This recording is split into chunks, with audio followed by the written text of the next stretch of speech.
slower than expected, but I guess it's coming. So okay, we see it. Perfectly on time, because my talk is going to be 35, 40 minutes as you. Okay, perfect. That's great. We're not going to be delayed. So, okay, so let's start. First of all, thank you very much for the invitation and for your nice introduction. And I have to say that I'm very happy to be here to present SynthCLIP. So if some of you already looked at the presentation of the talk, you know more or less what we did, right? So the idea was to train foundation models, so in this case, CLIP, on entirely synthetically generated data. And before we start, I have to say that this, in my opinion, goes a little bit beyond the interest of only training CLIP, right? Because I think that this idea of training big models on synthetic data will actually tackle some of the problems that we may see emerging in the future in deep learning research. So a few things about the paper. As you can see, we are currently under review, but results are tomorrow, so fingers crossed with us. And this has been a result of a very profuse collaboration that we as University of Oxford, and in particular TorVision Group, have with the KAUST. So let me highlight here all my co-authors, and in particular, let me thank the first two authors, so Hassan and Hani here, who conducted the majority of the experiments. And another thing that I would like to say before starting is that there is a lot of stuff going on at TorVision Group. So we have a lot of projects open on large-scale AI safety, on model certification, on adversarial attacks and defenses, interpretability, and much more. Like literally, there are a lot of stuff. So just for saying, this is a shameless advertising. This is also our nice group retreat in 2024.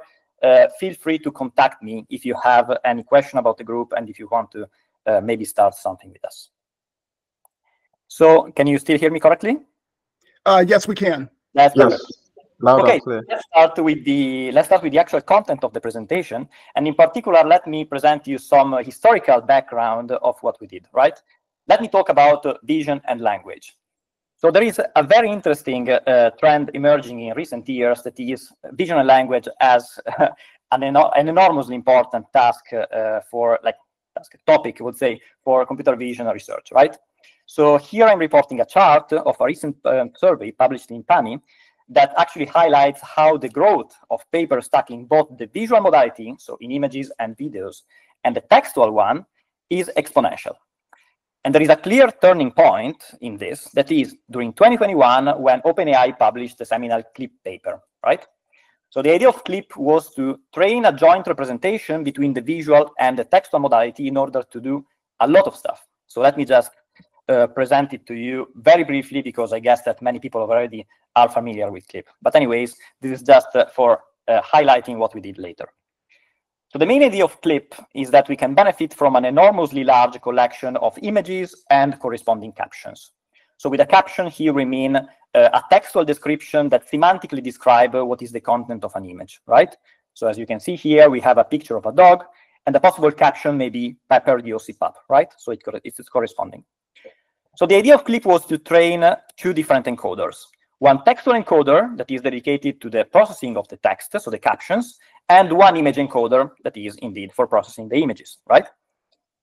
And the goal of these encoders would be to extract the same representation, so a joint embedding, between an image and its corresponding caption, in such a way to link the two modalities.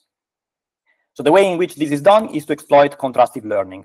By assuming that we have large batches, we can minimize the discrepancy between the representation extracted on an image and its corresponding caption, and maximize the distance instead from an image and all the remaining captions in the batch. And the same goes for the caption and the images, right? So by conducting this training at scale, what we can do is to extract these couple of encoders that are very useful for many tasks. For instance, zero-shot classification, which is one of the most famous one, but also image and text retrieval, or just as component in other systems, since they are strong feature extractors that can be used out of the box.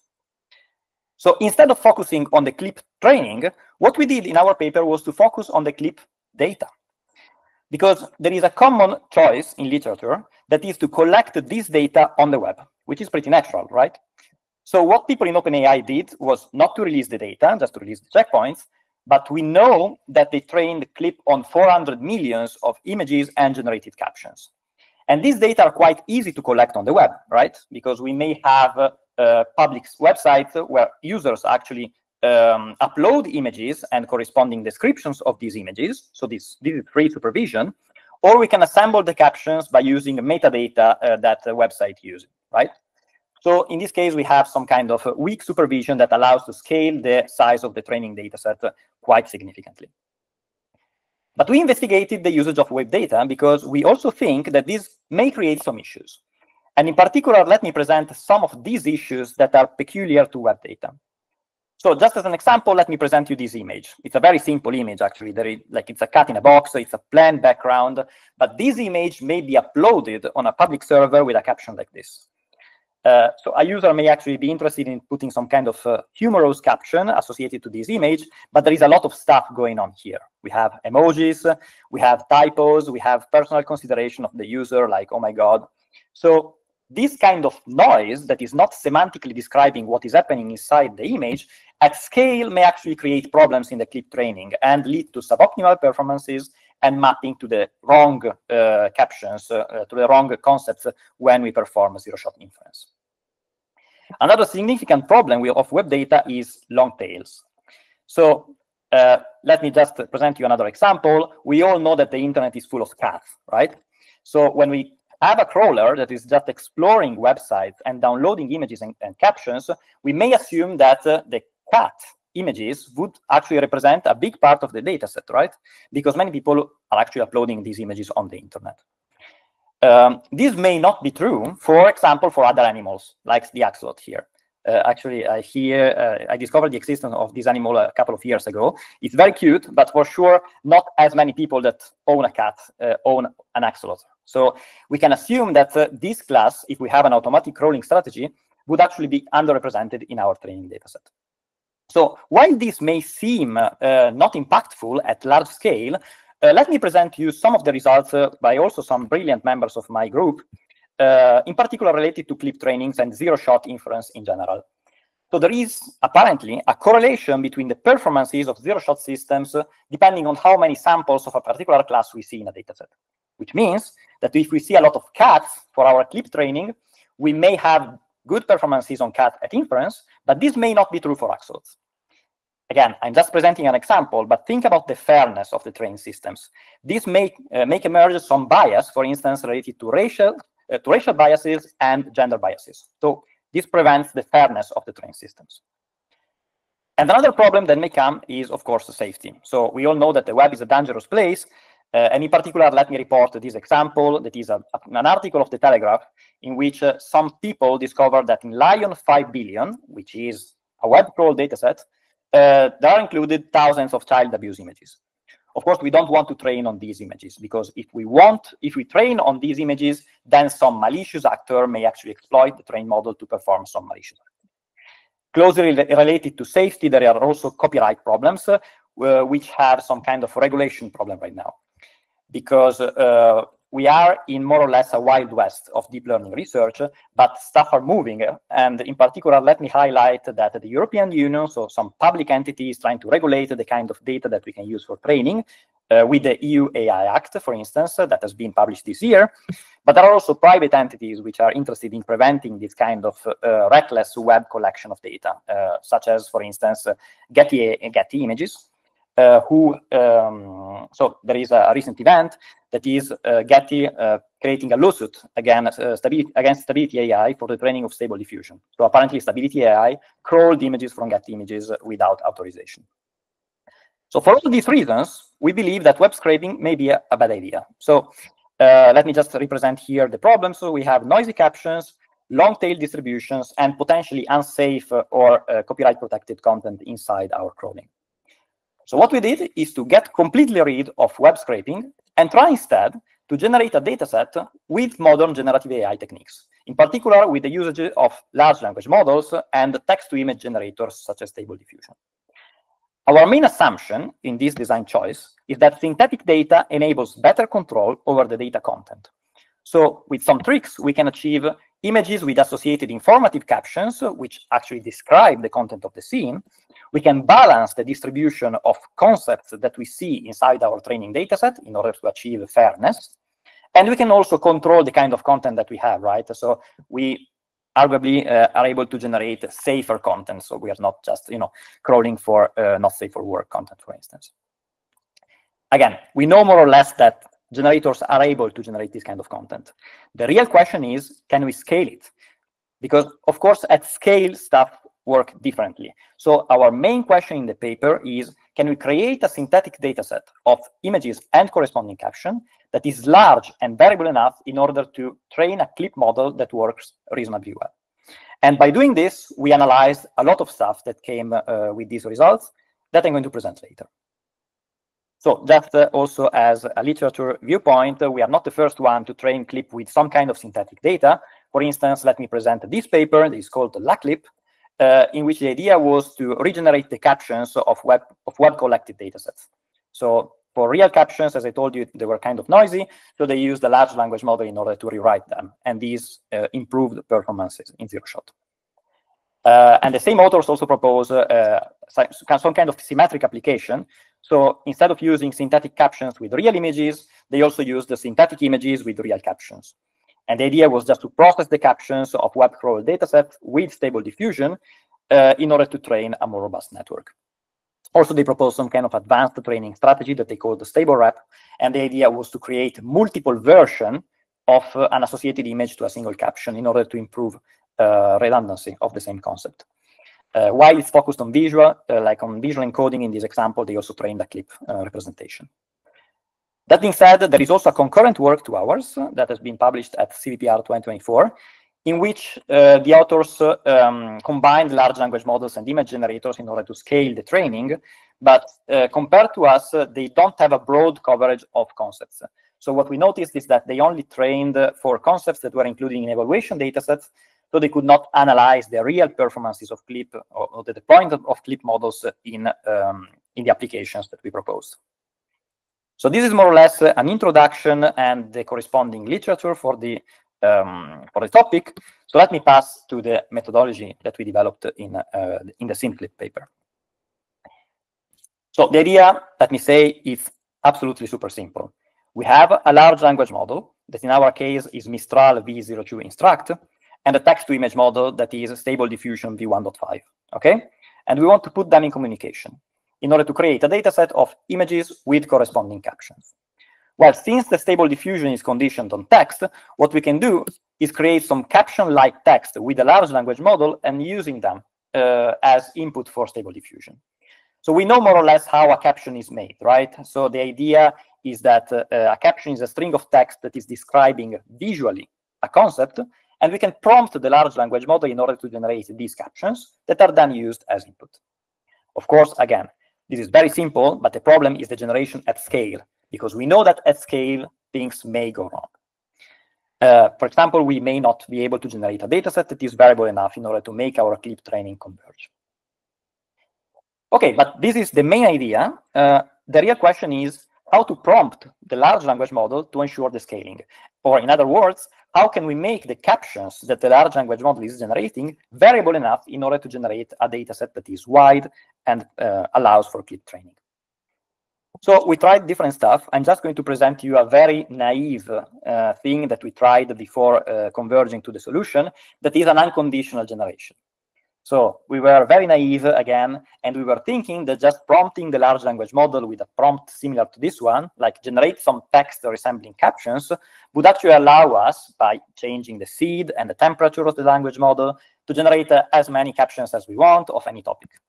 Well, the reality is that if you do like this, there is not enough diversity. So the captions actually is pretty funny, because the language model in our experiments was converging to just generating captions about nature and trees and animals, completely disregarding any kind of human activity. So that was limiting the effectiveness of our scaling strategy. So what we decided to do is to perform a concept conditioning in the generation of the captions. And in particular, let me try to explain what we mean as a concept here. So we use a very broad definition of a concept that is a word that humans can associate to visual representations. This broad definition allows us to include many concepts, many stuff that we want to include in images in our formalization. And in order to be more clear, let me present to you a visual example of that. So this is a picture of Paris, beautiful city. Again, as Amit told you, I did my PhD in there, so I am attached to it. And we can see in this picture many concepts that relate to our definition. For instance, common nouns are concepts that we may include. The sky is something that is immediately mappable to something that is visual, right? So we recognize that this is a sky view. These are cherry blossom. And again, even if it's two words, we want to actually map this concept to some visual representation that is unique. And Paris is a city, and we all recognize that this part of the scene is representing a city. So the city word is kind of a concept that we may include in our definition. Same goes for proper nouns or specific concepts that immediately map to one single instance in the picture. One is, for instance, the Eiffel Tower that we all recognize, and this one is a little bit less known, and it's called Invalides. So it's a particular building in Paris. Also, there are abstract concepts that map visually to some characteristic. For instance, we see this picture, and we can say it's beautiful. It's very nice with the cherry blossom here. So there is a beauty concept that is mapping to the visual appearance of the picture that we want to include and generate images about. Same goes for the romanticism that the Paris city is bringing. So all these kind of things map also to human interpretation of visual data. Okay, that being said, once we have a concept definition, we can perform our concept-based generation. And the way in which we do it is simply to engineer a prompt that is dedicated to that. So the prompt of the language model is simply, your task is to write me an image caption that includes and visually describes a scene around a concept. And then your concept is C. So we will randomize this at inference time. And then we have some control segments, some control sentences, right? For instance, output one single grammatically correct caption that is no longer than 15 words. So even though we are not able to control the number of words that the language model is generating in this way, we can shrink the captions to be a little bit shorter. And this is useful because text-to-image generators work better if the captions are concise and short. And then there is do not output any notes, word counts, fact, etc., and output one single sentence only. Otherwise, the language model is generating garbage. So again, I talked about this C, which is our main concept-based conditioning. Where do we sample C from? Well, we sample that from a concept bank of words or bigrams that respect our definition of concept. And in this concept bank that we call C, we have 500,000 concepts. So this is not our original contribution. Actually, we took this concept bank from another paper that is demystifying clip data here.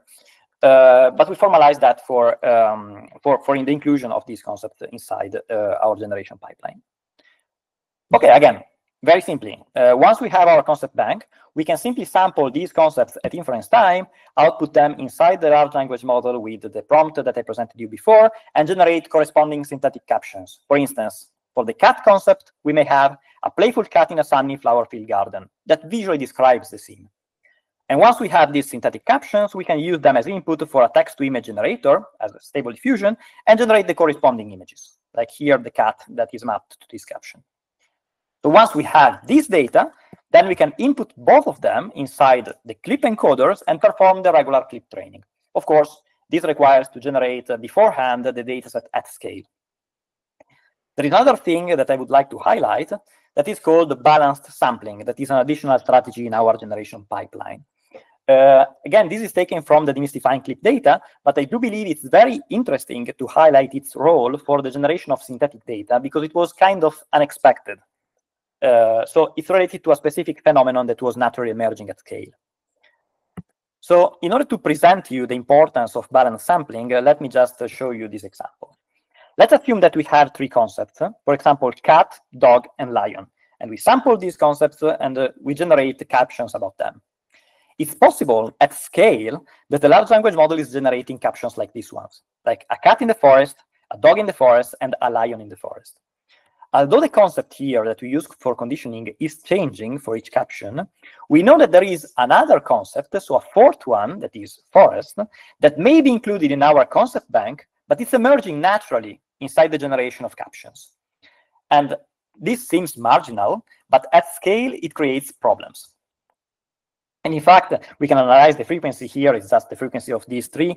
So we can see that the forest here is sampled more times, while the cat, dog, and lion concepts that we use for conditioning are less present in the corresponding captions.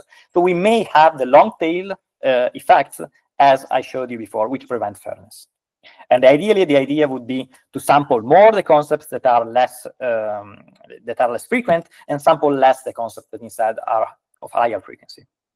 And in order to do that, again, balance sampling, it's a very simple algorithm. The idea is just to perform a weighting of the probability of sampling a particular caption, including a given concept, depending on the frequency. So again, I'm reporting here the algorithm. Here there is a paper. We just apply it, and the idea is that instead of having a curve like this of frequency with concept, we just regularize it and bring all the concepts to the same frequency during training. And again, this is very easy. So we can scale this and generate images with corresponding captions. And I'm reporting here 2 examples related to the concept of cats and of Paris. This was pretty satisfying because we have seen that the captions are well associated to the images, but also there is variability, right? So it's variable, the scenes that we are reproducing, and it's kind of good in terms of contextual placement. So as you can see here, all the elements that we see resemble a Parisian scene, all the buildings. So we actually achieved a good variability and a correct context that we thought it was ideal for the training of CLIP. Again, let me be just very honest with you in this presentation. These results are very cherry-picked because, in fact, in order to perform our scalability of the dataset, we adopted a low classifier-free guidance in the text-to-image generator setting. So for who is not familiar with the text-to-image generators, there is a parameter that is classifier-free guidance that the lower it is, it promotes variability, while if it's higher, it promotes the following of the prompt. So in fact, the realism. So we needed to set it low, so the majority of the examples look like these ones. They are a little bit of an abomination, but in any case, this proved to be working better for the CLIP training. So one first insight that we have is that the variability of the training data is more important than the actual realism of the generated samples. Okay, that being said, we have our pipeline for the generation. We know how to scale. I gave you some insight about what we do in order to prevent the degeneration of the training. So let's pass to an experimental section. Well, the first thing that we want to do is to actually answer to the main question driving the research. So are we able to scale our generation of images and synthetic captions in such a way that we are able to train a CLIP model? And also, how do we evaluate that? So first of all, for the evaluation, we consider 5 different tasks that are typical of CLIP trainings. One is linear probing, so freezing the image encoder and training a classifier on top on 9 datasets. Then we have few-shot classification, image retrieval, text retrieval, and zero-shot classification on ImageNet. And the idea was to perform a comparison with CLIP trained on real datasets. In particular, we consider 2 different real datasets, so CC3M with 3 million real samples, so images and corresponding captions that are crawled from the web, and CC12M that instead is an updated version with 8.8 million samples. Again, this originally was 12, but at the time of the collection of the dataset, there were a lot of broken links, so we resulted with 8.8 million samples. And what we did was to first train CLIP on both datasets and reporting the performance here, right? So our assumption is that if we are able to match the performances of CLIP trained on real data, on realistically large real datasets, then it means that our generation pipeline is scalable enough. So we started by training SynthCLIP on 3 million samples and reporting these kind of performances, which were pretty encouraging because we almost matched the performances in 4 tasks out of 5. Zero-shot ImageNet was performing a little bit lower. And then so we scaled the training to 8.8 million samples, but we have seen it wasn't still matching the performances of CC12M. So we continued to scale the generation of samples by just letting our script run for around a week, up to 30 million samples. And at 30 million samples with an aggregated metric that was just aggregating all the performances for all the tasks, we reported basically matching performances, so plus 0.20%. Again, this is very significant because it means that scaling is possible. So it requires more data. In this case, it requires around 3 times the synthetic data with respect to the real ones. And also, let me say that we trained a VITB for 40 epochs, but in the case of bigger datasets, we invested more computational power. But in any case, this highlights the fact that our generation pipeline generates a dataset of 30 million samples that is variable enough in order to train CLIP, and in particular, SynthCLIP, since it's trained on synthetic data. So this was very interesting. But then it opened a lot of questions. For instance, why do we require 3 times the synthetic data? And this is what we're going to analyze later. So before I pass to the next slide, let me say that the data set that we generated is called SynthCI, so synthetic captioned images. As I told you, it includes 30 million captioned images, and it's fully available open source. So this is the biggest data set, for the best that I know, that includes this amount of generated images with captions. So I encourage you to use it for your research if you think it's useful. Okay, so I was telling you that indeed we require more data, but why? And our idea is that this is due to the distribution shift. So let's think about what we are doing. In CLIP, we are training on real data and testing on real data. While in SynthCLIP, we are training on synthetic data and testing on real data, because data sets that we use for evaluation are real. So this means that there is a distribution shift between the training and the evaluation data set. Can we try to compensate it? And we came out with something. So here, let me present you the results. These are the same numbers that we have seen before. We have the CLIP network trained on 8.8 million CT12M samples, and the matching performances of SynthCLIP trained on 30 million samples. Our idea was to invest a little bit of computation with a little bit of real data in order to realign the distributions. So we fine-tuned our trained SynthCLIP with a partition of the CC12M samples, for instance, 500,000, which already reported a 4.4% increase with respect to the baseline, which means that the distribution shift is significant, but we can fill it with few computation, because it's just 5 epochs, and few real data that can be curated. And of course, if we extend the number of real data, we increase the performances up until 9%. Same goes if we increase the computation. So if we increase to 10 epochs of fine-tuning, we get better performances. This means that synthetic data lead to strong feature extractors. They just need to be realigned with the real distribution. So I think it's very interesting, because in that case, we can hypothesize that there is a big entity that is exploiting synthetic data to train a big network, and then users that are just fine-tuning with their own data, like curated data sets, to realign the distribution and get the best performances out of it, while benefiting from the synthetic pre-training. So, very good. Another thing that I wanted to analyze is the different impact of the data on the tasks, right? As I told you before, we analyzed 5 different tasks: linear probing, few-shot classification, image retrieval, and text retrieval, while ImageNet zero-shot also. So some of these tasks for inference use only the visual encoder, and we call them vision tasks, while others use a combination of the vision and the language encoder. So in this plot, what I'm doing is reporting the relative improvement with respect to the baseline. So the SynthCLIP trained on 3 million samples. So this is a relative improvement while we increase the cardinality of the data set. And we see that there is a clear trend, that is that vision language tasks improve more with respect to vision-only tasks. So we actually asked this question, and okay, we noticed that they improve more, but the question is, why do they improve more? So the idea that came subsequently was to analyze the different modalities that were impacting during the training of CLIP. And the way in which we do that is to separate the impact of synthetic images and synthetic captions. So let me start by reporting some baseline results. So this is CLIP, so trained on real data, with no usage of synthetic images and no usage of synthetic caption on CC3M, so 3 million images and captions for training. And we have this kind of performances, right? So we decided to train a hybrid version of CLIP, in which one of the 2 modalities was synthetic. For instance, we have a CLIP plus text-to-image version that is using synthetic images that are obtained by processing the real captions. And we have these performances. While we have another version, another hybrid, that is CLIP plus captioning, that is using synthetic captions and real images. The way in which this is obtained is by using a captioning model to process real images. So I'm reporting here, we used Lava. We take the real images, we process that with Lava, and we obtain a caption.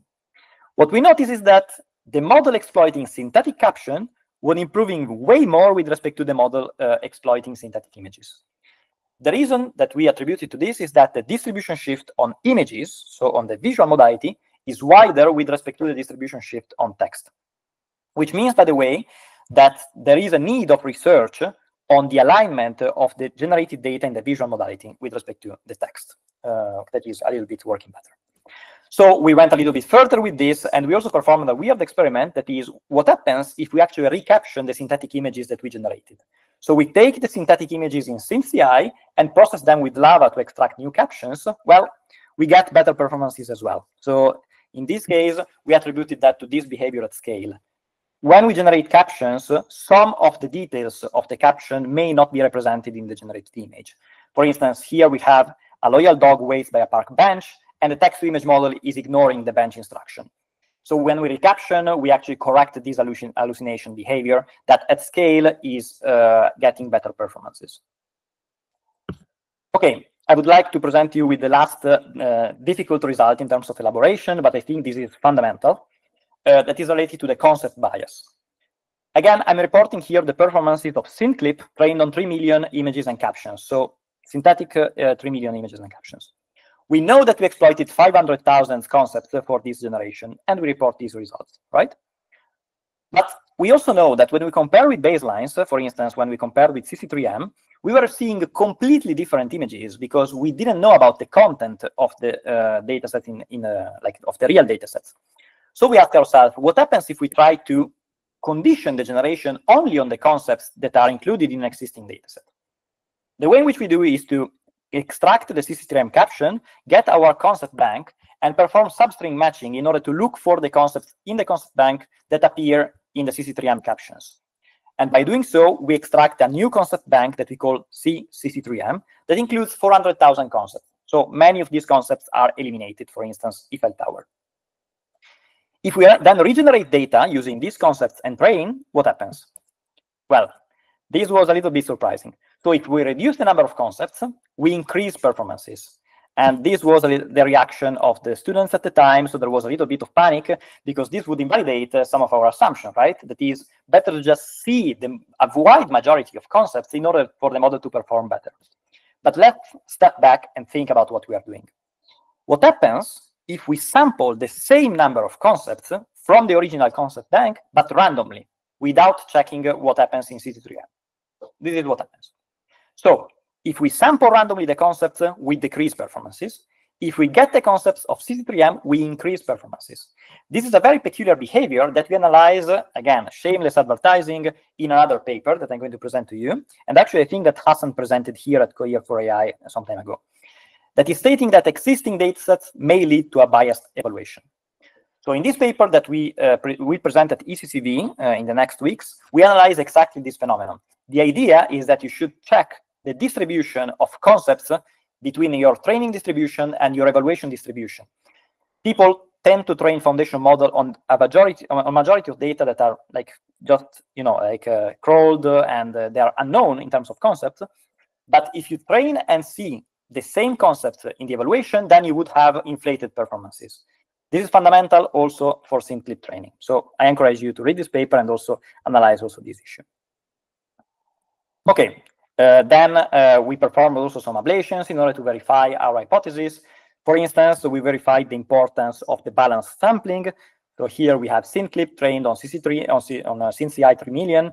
And if we remove the balanced sampling, what happens is that we decrease performances significantly. So again, this is important, and it shows also how marginal phenomenon would actually impact at scale.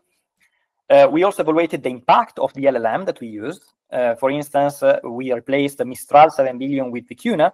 Even though it was bigger, Vicuna was performing way worse in the generation of captions that was translating in a lower clip accuracy in the multiple tasks. And this is important because it's consistent with the benchmarks in instruction following. So we may also assume that with better large language models, we may have improved results. And finally, also, we ablated the transformer size. So as I told you, we trained a VITB, but what happens if we decrease the size of the transformer? Well, the performances decrease accordingly. So this is also consistent with the scaling laws. Of course, we didn't investigate what was happening with bigger transformers because we have limited resources. But we can assume that in this case, with bigger transformers, we would also have better performances. Okay, let me wrap it up and draw some lessons that we learned by training SynthCLIP. The first one, which I think is the most important, is that synthetic data are enough to train a foundation vision language model like CLIP.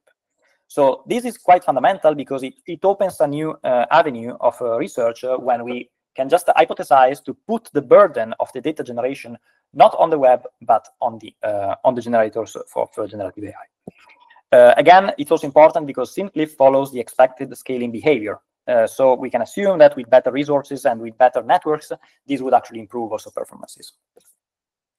Also, we highlight that the distribution shift in images is more significant than the one in text, and this highlights the importance of the research in that direction. So we would like to have images generated by text-to-image generators that align with the training distribution without further problems. Another thing is that a rigorous concept-aware evaluation is required for foundation model. This is emerging also in the training of SynthCLIP. Again, this is something that the literature must tackle when it talks about foundation models. Also, let me just be honest again, there are also some limitations. So let me just present it to you. First of all, scaling of the data beyond the diffusion model dataset size is still uncertain. So we generated 30 million samples, but Stable Diffusion has been trained on 5 billion samples, right? So for the cardinality of data that we generated, we can assume that the variability would be sufficient. What would happen if we had to generate more than 5 billion samples is still uncertain, of course. So I do believe that in any case, diffusion models have the potential to generate images that are of a wider distribution for the simple reason that they are able to mix different content, even though this content is not occurring simultaneously in reality, right? For example, a cat in the space. But again, we cannot assume that this is working without testing. This will be left for further research. Another limitation is that I'm talking about guarantees on fairness, on safety, and so on. But the reality is that the guarantees on the data depend on the large language model and on the text-to-image generator. For instance, it is well known that text-to-image generators may have not safe for work degeneration, right, associated to some concepts that seem completely not problematic. So we may rely on other technology, on other research in order to prevent this. So I also believe that this is a reasonable assumption that would probably be solved in the future because there is a lot of interest right now, for example, in differential privacy technologies for training these data to avoid copyrighted images generation and so on. So I do believe that at the end, we will have generative systems that are more or less guaranteed. But again, we must see that in the future. And then let's also state the elephant in the room. This costs a lot of money. Because while the crawling of web data is cheap, because it's just a Python script that is downloading images and captions from the web, we are employing very big networks in order to generate our data set, which costs. But let me also say one thing about this, that is that this is not a paper for now. This is a paper that puts some light on a problem that can be interesting for future directions. And in order to prove that, let me state that costs are rapidly decreasing. So in particular, let me highlight this slide that I stole from the ARC Invest Research Big Ideas 2024 report, in which they use the GPT inference token cost for a surrogate of the cost of GPU inference, right? And as we can see, there is a very big annualized cost decline in both GPT-3 and GPT-4, which means that in the future, it may be possible that generating large-scale datasets would be more convenient from a cost perspective than assuming the risk in presence of regulations that our models are trained on data that are not respecting the fairness and safety guarantees that may be needed. So this, I hope, that generated some thoughts and some questions in you, because I would thank for your attention. So my presentation is concluded. But before we pass to questions, let me just say that all we did is open source. So here you can find the paper. The models that we trained are open source and also the data set. So thank you very much.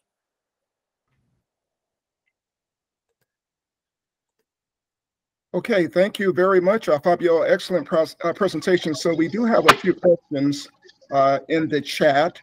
And would you like me to read them to you, or did you want to go through the questions?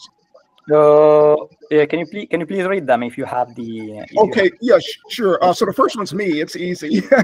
But my question was, how do you handle biases or ambiguities in the LLM when you're generating captions for concepts with multiple interpretations? So with biases here, we mean the captions for multiple interpretations. So basically, there may be some problems in some ambiguous generation that may be offensive. That's a problem. That's correct. That's correct. So again, this is related to the guarantees that the LLM is offering. So right now, we just analyze the scaling, and in potential, we will see that if we have these kind of guarantees, then we can prevent this misbehavior of the LLM. But again, we are assuming that this is something that we will reach in literature at some point. We do not tackle that directly. We rely on some basic interpretation of that. Like we checked a little bit what was happening. We checked some problematic concepts that we had in the concept bank. But again, we cannot offer guarantees right now. Again, it's a problem of perspective. So would we have the possibility of having systems for generative AI that are certified for this kind of generation? The answer is yes. And this may translate in training of foundation models that are certified.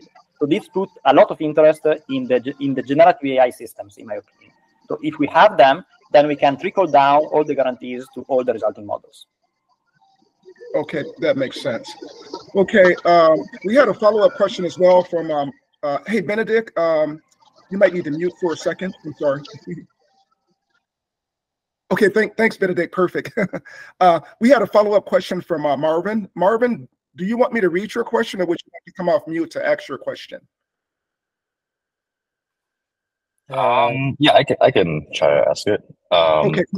Fabio, thank you for the presentation. It was really nice. I guess just like a philosophical question I had. So it seems like the goal here is to build this SynthCLIP, which is a good text-to-image model, and to train that we have one LLM model and then a text-to-image model to generate good images. But I guess if we have this text-to-image model that can generate good images, isn't that model kind of like, doesn't that necessarily have to have a good joint representation of text images? So I guess why can't we use that model instead of like training like a second model downstream that I guess tries to find like a similar joint representation? Yeah, I see what you mean. Here, the problem, in my opinion, is how we use diffusion models for different tasks, right? So there is some research. Let me highlight some paper. For example, your diffusion model is secretly a classifier that exploits diffusion model, for instance, for doing zero-shot classifications. But the reality is that the CLIP models are very useful because they are extremely versatile. So you can take a CLIP model, zero-shot inference is super fast. You don't need to perform multiple denoising steps. You can use the same model for text-image retrieval. So the idea is that when you have CLIP, you do have a system that is way more versatile than a simple diffusion model. Of course, if you have stable diffusion, and if you know that this stable diffusion is extracting some representation from 5 billion images, potentially it may be better to use them than CLIP. But this is not what we have seen in literature until now. So people are not yet using diffusion models or generative AI systems in general for performing vision tasks. Why? They have done that for large language models.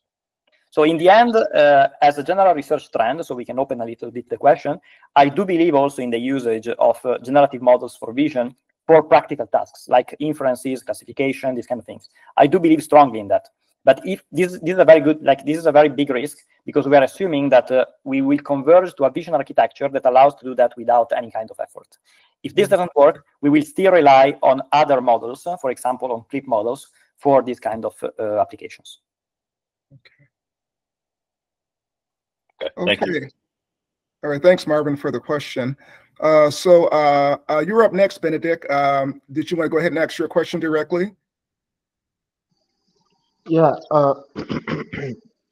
Thanks a lot, Fabio, for the presentation. I really had a good time listening to you. Thanks. So the question I just asked was, you mentioned as part of the findings of the paper, you mentioned that there was some degree of distribution shift between the actual data set and the synthetic data set, and then because of that you had to do a bit of domain adaptation by some kind of fine-tuning process. Yeah. So my question is basically, why do you think images seem to exhibit a higher level of should I say variability in terms of their distribution shift? Because you from your findings, it seems that with images, the distribution shift seems a bit worse than with text. Yeah. So do you have any hypothesis as regards why that was observed? So we are actually investigating this problem. I believe personally that this is related to the diffusion models. So real images are noisy. Sensors are noisy. The world is noisy. Diffusion models generate images, but with a denoising process. So they remove all these kind of imperfection that make the real world real. So that's just a guess, because of course we have no clear guarantee of what is happening right now. And we look at these images and they look realistic. In some cases, they look exactly like images that are taken in the real world. But we should look at the perspective of vision model of right? And also, let me say that we use a latent diffusion model, which is also compressing the images in a latent space, and this may also impact the distribution shift. Of course, stable diffusion is easy to use and is cheaper compared to alternatives, so that was kind of an obvious choice. But again, I do believe that there are some problems in the actual architecture of diffusion models that are creating this distribution shift. But again, we may have an upcoming paper with that. Okay, thank you very much. That was actually quite an elucidative idea. I didn't think about that. What I just thought about, I was thinking perhaps the high level of distribution shift observed was probably due to the fact that images tend to be more high dimensional. But then you gave me a better idea, you gave me a better perspective. So thank you very much. Yeah, thank you very much. Yeah, actually. Okay, so next up we have a question from SNM. SNM, did you want to go off mute to ask your question, or do you want me to ask it directly to Fabio? Yeah. Okay. Go ahead.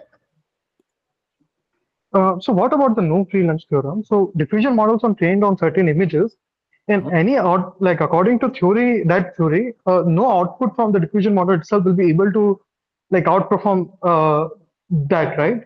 Diffusion model itself. So what about, how do you address that?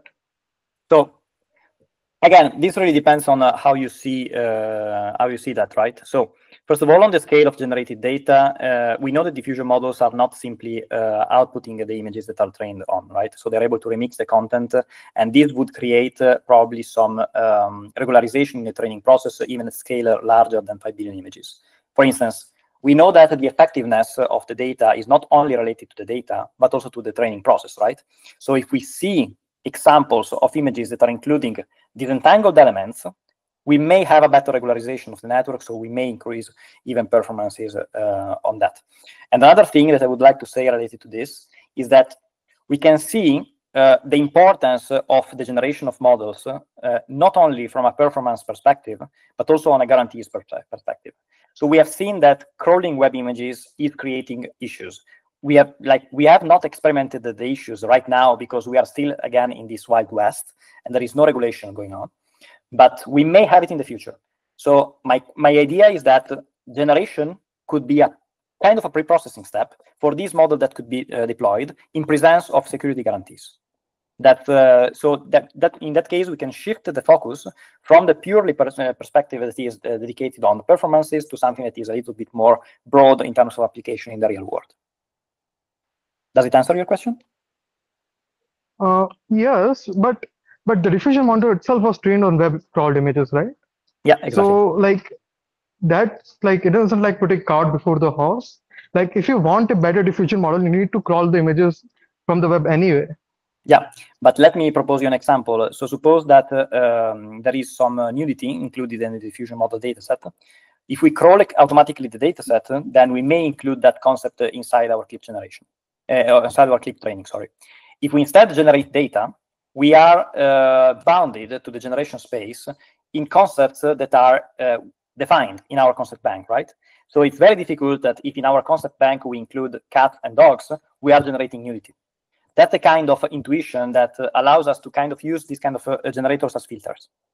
This is something that is very difficult to achieve with the web data, since at scale, it's virtually impossible to control the content of every single image.